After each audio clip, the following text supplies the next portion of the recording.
بسا اوقات بہت سی محنتوں کا نتیجہ انسان دیکھتا ہے کہ ضائع چلا گیا، میں نے 10 سال محنت کی، حاصل کوئی نہیں ملا۔ یہ ثمرات کیا ہیں؟ محنتوں کے ثمرات کا ضیاع۔ کوشش آپ نے کی، قسمت کی خوبی دیکھی ہے، ٹوٹی کہاں کمن، 2-4 ہاتھ جب کے لبے بام رہ گئے۔ Be prepared.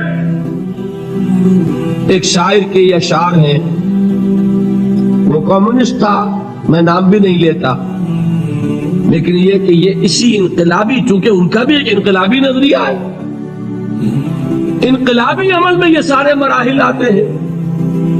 کوئی سیٹ بیک آیا، فرض کیجئے کوئی ناکامی ہو گئی، تو اپنے ساتھیوں کو دل بندھانے کے لیے یہ فصل امیدوں کی ہمدم، اس بار بھی غارت جائے گی، سب محنت صبحوں شاموں کی اب کے بھی اکارت جائے گی۔ میرے نبی کے ثمرات کا جو لفظ یہاں آیا ہے، وَنَقْصٍ مِّنَ الْأَمْوَالِ وَالْأَنفُسِ وَالثَّمَرَاتِ، سب محنت صبحوں شاموں کی اب کے بھی اکارت جائے گی۔ دھرتی کے کونوں کھدروں میں پھر اپنے لہو کی کھاد بھرو، پھر مٹی سینچو اشکوں سے، پھر اگلی رت کی فکر کرو، پھر اگلی رت کی فکر کرو، جب پھر ایک بار اجڑنا ہے۔ ایک فصل پکی تو بھر پایا، تب تک تو یہی کچھ کرنا ہے۔ ایک مقصد ہے سامنے، انقلاب برپا کرنا ہے۔ ایک کوشش ناکام ہو جائے کوئی پرواہ نہیں، نیکسٹ، پھر تیار رہو ناکامی کے لیے۔ ایسا نہ ہو جو انگریزی میں کہتے ہیں hope for the best but be prepared for the worst. ایسا نہ ہو کہ دوسری مرتبہ ناکام ہو کے بددل ہو جاؤ، تمہاری ہمتیں جواب دے جائیں، نہیں، پہلے سے تیار رہو کہ دوسری مرتبہ بھی ناکامی آئے تو آئے، لیکن جب تک کہ کامیابی حاصل نہیں ہوتی ہمیں یہ کام کیے چلے جائیں۔ دیکھیے سیرت میں آیا کہ نہیں یہ واقعہ؟ بدر میں مسلمانوں کو فتح ہوئی تو احد میں زک پہنچی کہ نہیں؟ 70 صحابہ شہید ہوئے کہ نہیں؟ اگر ان کی ہمتیں جواب دے جاتی تو گاڑی کیسے چلتی آگے؟ تو فرمایا وَلَنَبْلُوَنَّكُمْ بِشَيْءٍ مِّنَ الْخَوْفِ وَالْجُوعِ وَنَقْصٍ مِّنَ الْأَمْوَالِ وَالْأَنفُسِ وَالثَّمَرَاتِ، ہم تمہیں لازماً آزمائیں گے، خوف کی کیفیت سے، فقر و فاقے کی کیفیت سے، بھوک سے، جان کے نقصان سے، مال کے نقصان سے، محنتوں کے حاصل کے ضائع ہو جانے سے۔ وَبَشِّرِ الصَّابِرِينَ، اور اے نبی بشارت دیجئے صبر کرنے والوں، الذین اذا اصابتہم مصیبت، وہ کہ جب ان پر کوئی تکلیف آئے، کوئی مصیبت آئے، کوئی آزمائش آئے، قالوا انا للہ و انا الیہ راجعون، وہ یہ کہیں کہ ہم اللہ ہی کے ہیں، اللہ ہی کی طرف لوٹ جانا ہے۔ یہ وہی انداز ہے جو میں نے فارسی کا شعر سنایا تھا آپ کو کہ سرے تسلیم خم ہے جو مزاج یار میں آئے، وہ ہمارا مولا ہے، ہمارا آقا ہے، اگر اسے یہی منظور ہے تو ہمیں بھی یہی منظور۔ میں نے تسلیم و رضا کی بات کی تھی نا، آپ کو کچھ شعر سنائے تھے، ایک شعر اور سنیے، اور یہ کس کا ہے؟ محمد علی جوہر کا۔ ایک مرتبہ جیل گئے، ان کی ایک بیٹی جوان بیمار ہوئی، فوت ہو گئی، باہر چھوڑا انگریز نے، جاؤ بھائی دفن کر دو بیٹی کو۔ دوسری مرتبہ جیل گئے، دوسری جوان بیٹی اسی مرض میں مبتلا ہوئی، اب یہ جیل میں ہے، خبر پہنچی کہ دوسری بیٹی کے اوپر بھی اسی مرض کا حملہ ہوا ہے۔ ایک نظم لکھی ہے جس کا آخری شعر یہ ہے، تیری صحت ہمیں منظور ہے لیکن اس کو نہیں منظور تو پھر ہم کو بھی منظور نہیں۔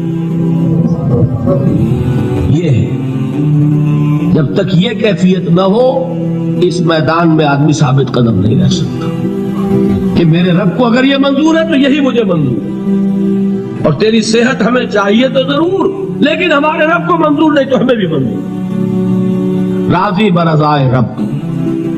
وَبَشِّرِ الصَّابِرِينَ الَّذِينَ إِذَا أَصَابَتْهُم مُّصِيبَةٌ قَالُوا إِنَّا لِلَّهِ وَإِنَّا إِلَيْهِ رَاجِعُونَ نہ شود نصیب دشمن کے شود ہلاک تیغت، سر دوستہ سلامت کے تو خنجر آسمن۔ اولئک علیہم صلوات من ربہم ورحمہ، یہی ہے وہ لوگ جن پر ان کے رب کی طرف سے عنایتیں ہیں اور رحمتیں ہیں۔ وَأُولَٰئِكَ هُمُ الْمُهْتَدُونَ، اور یہی ہے وہ لوگ جو کامیاب ہونے والے ہیں، ہدایت پانے والے، ہدایت یافتہ۔ اسی سورہ بقرہ میں ذرا آگے چل کر، یہ تو ہے 20واں رکوع، 19واں رکوع، 21ویں رکوع کی پہلی آیت ہے، لَيْسَ الْبِرَّ أَن تُوَلُّوا وُجُوهَكُمْ قِبَلَ الْمَشْرِقِ وَالْمَغْرِبِ وَلَٰكِنَّ الْبِرَّ مَنْ آمَنَ بِاللَّهِ وَالْيَوْمِ الْآخِرِ وَالْمَلَائِكَةِ وَالْكِتَابِ وَالنَّبِيِّينَ وَآتَى الْمَالَ عَلَىٰ حُبِّهِ ذَوِي الْقُرْبَىٰ وَالْيَتَامَىٰ وَالْمَسَاكِينَ وَابْنَ السَّبِيلِ وَالسَّائِلِينَ وَفِي الرِّقَابِ وَأَقَامَ الصَّلَاةَ وَآتَى الزَّكَاةَ وَالْمُوفُونَ بِعَهْدِهِمْ إِذَا عَاهَدُوا وَالصَّابِرِينَ فِي الْبَأْسَاءِ وَالضَّرَّاءِ وَحِينَ الْبَأْسِ۔ اب یہ آیت جو ہے سورۃ العصر میں جو مضامین آئے تھے سارے اس میں موجود ہیں۔ وہاں ایمان کا لفظ آیا، یہاں 5 ایمانیات کی تفصیل آ گئی، اعمال کی تفصیل آئی، اور آخری بات وہاں کیا ہے، وَتَوَاصَوْا بِالصَّبْرِ، اور یہاں کیا ہے، وَالصَّابِرِينَ فِي الْبَأْسَاءِ وَالضَّرَّاءِ وَحِينَ الْبَأْسِ، اور صبر کرنے والے، اصل نیکی ان کی ہے جو صبر کرے، کس میں؟ جنگ کے وقت، ذرائے، باسائے، باسا کہتے ہیں فقر اور فاقہ، واحد آئے گا باس تو اس کے معنی جنگ، اور باسا جمع میں آئے گا تو فاقہ، فقر، بھوک، اور ذرائے جسمانی تکلیف، ضرر، جسمانی تکلیفوں میں صبر کرنے والے، فقر اور فاقے میں صبر کرنے والے، اور جنگ کے وقت صبر کرنے والے۔ اولئک الذین صدقوا واولئک هم المتقون، یہ ہے وہ لوگ جو صبر کرنے والے ہیں، یہ ہے جو سچے ہیں، جو اپنے دعوے میں نیکی کے اور ایمان کے صادق ہیں، اور یہی وہ لوگ ہیں جو متقی۔ اگلی سورت ہے سورہ آل عمران، اس میں 2 لفظ آئے ہیں، آخری آیت، یا ایھا الذین آمنوا اصبروا وصابروا ورابطوا واتقوا اللہ لعلکم تفلحون۔ دیکھیے یہاں صبر اور صابر جو تعلق جہد اور جہاد کا ہے وہی ہے صبر اور مصابرت۔ صبر ایک طرفہ عمل ہے، آپ جھیل رہے ہیں، برداشت کر رہے ہیں، صبر علی المعصیہ، صبر علی الطاعہ، صبر علی الابتلاء، یہ سب کیا ہے؟ صبر۔ اور مصابرت کیا ہے؟ صبر کا صبر سے مقابلہ۔ یہ سورہ آل عمران، اب وقت نہیں ہے، میں آپ کو سناتا اللہ تعالیٰ نے کیسے کیسے مسلمانوں سے کہا، مسلمانوں تمہیں زخم پہنچی ہے تو انہیں بھی تو پہنچی تھی، ان کے 70 نہیں مارے گئے تھے بدر میں، ان کے حوصلے جو ہیں وہ تو پست نہیں ہوئے، وہ اگلے سال آ گئے تم پر چڑھائی کر کے، تم کیوں اتنا برا مان رہے ہو؟ تمہارے دل اتنے زخمی کیوں ہو گئے؟ تمہیں تکلیف پہنچتی ہے تو انہیں بھی پہنچتی ہے۔ اپنی غیرت جو ہے ہمیں ذرا اس کا جائزہ لینا چاہیے۔ لوگ باطل نظریات کے لیے کتنی قربانیاں دے رہے ہیں، لوگ باطل چیزوں کے فروغ کے لیے کتنی محنتیں کر رہے ہیں۔ جیسا کہ میں نے ابھی کہا تھا، اسی غیرت کو چیلنج کرنے کے لیے، ذرا آپ کی حمیت دینی کو جوش دلانے کے لیے، قادیانی نوجوان کتنی تعداد میں اپنے آپ کو دین کے لیے وقف کرتا ہے، اور آپ کتنے نوجوان ہیں جو اپنے آپ کو دین کے لیے وقف کرتے ہیں، اور وہ کھاتے پیتے گھرانوں کے لوگ۔ یہ نہیں ہے کہ اگر کوئی اور کام نہیں کر سکتا تو پھر یہ ہے کہ وہ دین کے کام میں لگ جائے۔ باصلاحیت لوگ، کھاتے پیتے لوگ، ذہنی استعداد رکھنے والے لوگ، اونچے گھرانوں کے لوگ، وہ وقف کریں اپنے آپ کو دین کے لیے۔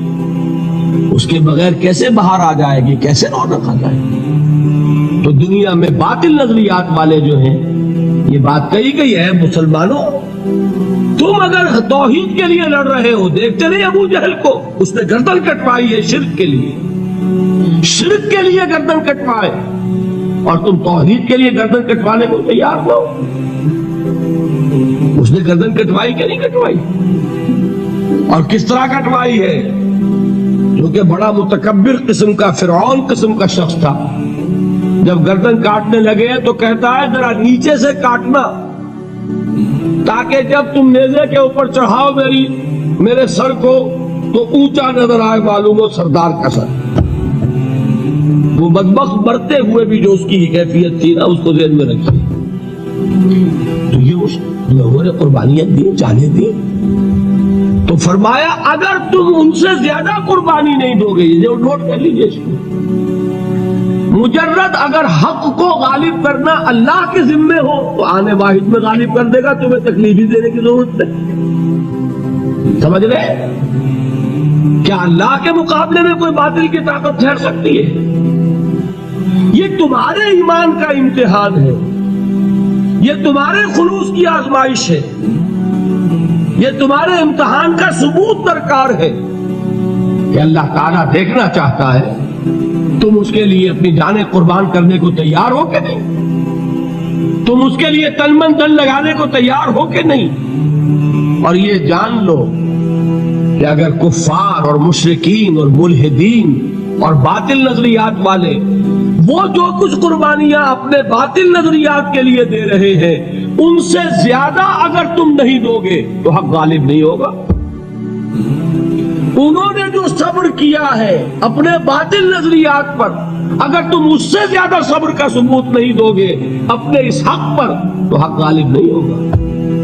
اس لیے فرمایا یا ایھا الذین آمنوا اصبروا وصابروا، نہ صرف یہ کہ صبر کرو بلکہ صبر میں اپنے دشمنوں سے آگے نکلو، ان کے صبر سے بڑھ کر صبر کرو۔ ورابطوا، مرابطہ کہتے ہیں چوکس رہنا، ہوشیار، پہرا دو، ایسا نہ ہو کہ دشمن جو ہے غفلت میں تمہارے اوپر کوئی حملہ جو ہے کر بیٹھے۔ واتقوا اللہ، اور اللہ کا تقوی اختیار کرو، لعلکم تفلحون، تاکہ تم فلاح پاؤ۔